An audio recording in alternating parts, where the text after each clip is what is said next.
Hello student, कैसा है? उम्मीद है कि आप अच्छे ही होंगे।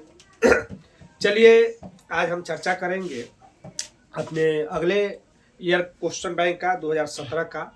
हमें उम्मीद है कि आप जो 2011, 12, 13, 14, 15, 16 में क्वेश्चन बैंक में पूछे गए जितने भी प्रश्न थे, आप उनको रिवीजन भी कर लिए होंगे और याद भी कर लिए होंगे। जैसे कि आज हम चर्चा करेंगे 2017 में पूछे गए क्वेश्चन बैंक, सामाजिक अध्ययन का पूछे गए प्रश्न। जैसे कि हम जानेंगे आज पूरा हम 109 प्रश्न हमारा कंप्लीट हो जाएगा।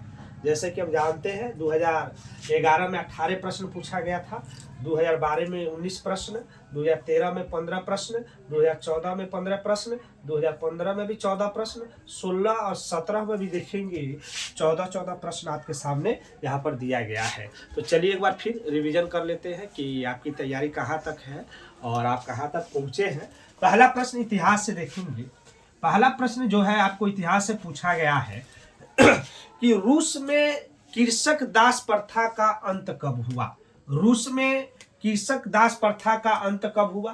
तो याद रखेंगे कि रूस में कृषक दास प्रथा का अंत 1861 ईस्वी में हुआ। याद रखेंगे कब हुआ था?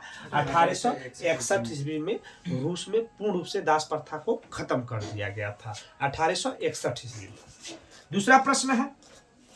दूसरा प्रश्न है जो 2011 में भी यह प्रश्न पूछा जा चुका है। देखेंगे लंदन में अनिवार्य प्राथमिक शिक्षा कब लागू हुई थी। लंदन में अनिवार्य प्राथमिक शिक्षा कब लागू हुई थी? तो याद रखेंगे 1870 ईस्वी में। कब लागू हुई थी? लंदन में अनिवार्य प्राथमिक शिक्षा जब भी पूछेगा तो याद रखेंगे कि 1870 ईस्वी में। या 11 में भी पूछा जा चुका है। देख लेंगे 11 के क्वेश्चन बैंक आप वहां पर ये प्रश्न पूछे गए हैं। तीसरा प्रश्न है भारतीय राष्ट्रीय कांग्रेस के पहले अध्यक्ष कौन थे। भारतीय राष्ट्रीय कांग्रेस के प्रथम अध्यक्ष के बारे में पूछा है या पहले अध्यक्ष के बारे में पूछा है तो WC बनर्जी थे। WC बनर्जी क्या थे? भारतीय राष्ट्रीय कांग्रेस के पहले अध्यक्ष थे। चौथा प्रश्न देखते हैं। चौथा प्रश्न आपसे पूछा है कि सन डैश यानी खाली स्थान यहाँ पर भरना था में मजदूर संघ अधिनियम कब पारित हुआ था। तो याद रखेंगे मजदूर संघ अधिनियम 1926 ईस्वी में पारित किया गया था। कब पारित किया गया था? 1926 ईस्वी में। जब भी आपसे पूछेगा कि सन कब मजदूर संघ अधिनियम पारित किया गया था तो याद रखेंगे 1926 ईस्वी में। अब आते हैं भूगोल से। यह प्रश्न भी 2013 में आपसे पूछे जा चुके हैं और फिर 2017 में भी आप देखेंगे। यह प्रश्न क्या था? काली मृदा का दूसरा नाम क्या है या काली मृदा का स्थानीय नाम क्या? बताइए तो क्या हो सकता है? काली मृदा का स्थानीय नाम क्या हो सकता है? तो याद रखेंगे रेगुड़ मृदा। क्या याद रखेंगे? रेगुड़ मृदा। याद रखेंगे 2013 में भी यह पूछा जा चुका है कि काली मृदा का जो दूसरा नाम है वह रेगुड़ मृदा है। देखेंगे यहाँ से 6 नंबर प्रश्न बहुत इजी है। आपको पहले से भी पता होगा कि भारत का राष्ट्रीय पक्षी कौन सा है। बताने का प्रयास करेंगे, इसका उत्तर आप जाके कमेंट बॉक्स पर देंगे कि भारत का राष्ट्रीय पक्षी कौन सा है। तो आपको पता ही होगा कि कौन सा है भारत का राष्ट्रीय पक्षी, कौन सा है, इसका आप जवाब देने का प्रयास करेंगे। 7 नंबर प्रश्न देखते हैं। कहा है कि ऊर्जा संकट से बचने के लिए प्रथमतः यानी ऊर्जा संकट से बचने के लिए हमें प्रथमतः ऊर्जा के किस में मितव्ययिता बरती जानी चाहिए। तो उपभोग में।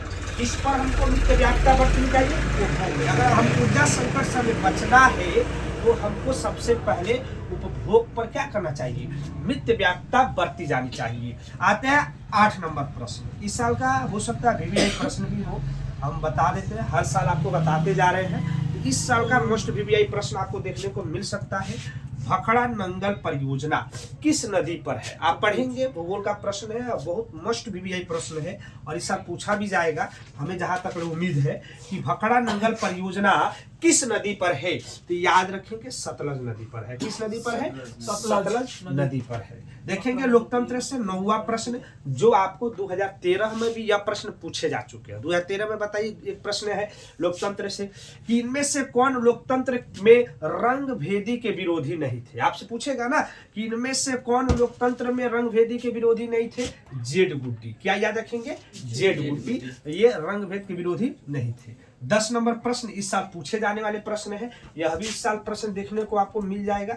हमारा यहाँ पर देख सकते हैं VVI प्रश्न है और मोस्ट भी यही प्रश्न है कि बिहार में संपूर्ण क्रांति का नेतृत्व किसने किया था। इस साल आएगा ही आएगा, याद रखेंगे कि बिहार में संपूर्ण क्रांति का नेतृत्व किसने किया था, तो जयप्रकाश नारायण ने किया था। किसने किया था, जयप्रकाश नारायण ने किया था। याद रखेंगे कि बिहार में संपूर्ण क्रांति का नेतृत्व जो था जयप्रकाश नारायण जी ने किया था। और 11 नंबर प्रश्न देखते हैं, आपको पहले भी याद होगा, बताइए तो इनमें से दिया है कौन प्राथमिक क्षेत्र कहे जाते हैं। तो जैसे कि आपको पता होगा कि कृषि क्षेत्र को प्राथमिक क्षेत्र कहते हैं, उद्योग क्षेत्र को द्वितीय क्षेत्र कहते हैं और सेवा क्षेत्र को तृतीय क्षेत्र कहते हैं। तो आपको यहाँ पर देखेंगे कि प्राथमिक क्षेत्र किसे कहा जाता है, ऑप्शन में कृषि क्षेत्र को प्राथमिक क्षेत्र कहा जाता है। याद रखेंगे। 12 नंबर प्रश्न, भारत का केंद्रीय बैंक कौन सा है, बताइए तो भारत का केंद्रीय बैंक जो है आरबीआई है। जाइए कमेंट बॉक्स पर जवाब दीजिए कि आरबीआई की स्थापना कब हुई थी। बताएंगे आप में से, देखते हैं कितने लोग बता पाते हैं कि आरबीआई की स्थापना कब हुई थी। आप उसको जाकर कमेंट बॉक्स पर इसकी स्थापना के बारे में बताएंगे ताकि हम समझ सके कि आपको आरबीआई के बारे में विस्तृत नॉलेज है।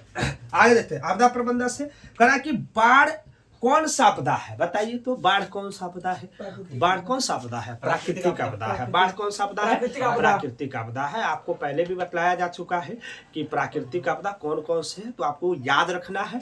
हो सकता है कि बाढ़ की जगह पर भूकंप दे दे, सुनामी दे दे, भूस्खलन दे दे, हिमस्खलन दे दे, चक्रवात दे दे, ये सारी चीजें जो आपको देखने को मिलेगा यह आपका प्राकृतिक आपदा के रूप में देखने को मिलेगा। तो आपको इसको याद रखेंगे। तो बाढ़ कौन सा आपदा है, प्राकृतिक आपदा है।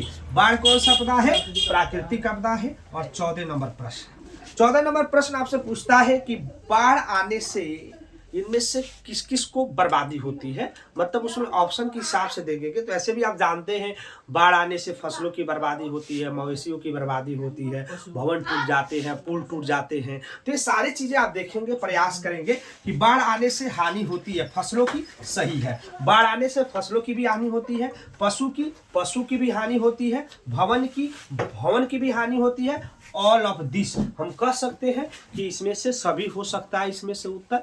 तो 2017 के 14 प्रश्न आपके सामने, जहां पर फिर एक बार आप जाकर रिवीजन करेंगे और फिर कल हम मिलेंगे आपको 2018 के प्रश्न को लेकर। एक आवश्यक सूचना है कि बहुत जल्द आप लोग के सामने संस्कृत का डिस्कशन क्लास आपके सामने यूट्यूब पर अपलोड किया जाएगा, चैप्टर बाय चैप्टर। तो याद रखेंगे, अगर आप हमारे चैनल को सब्सक्राइब नहीं किए हैं तो सब्सक्राइब कर लेंगे और लाइक बटन दबा देंगे। धन्यवाद, जय हिंद।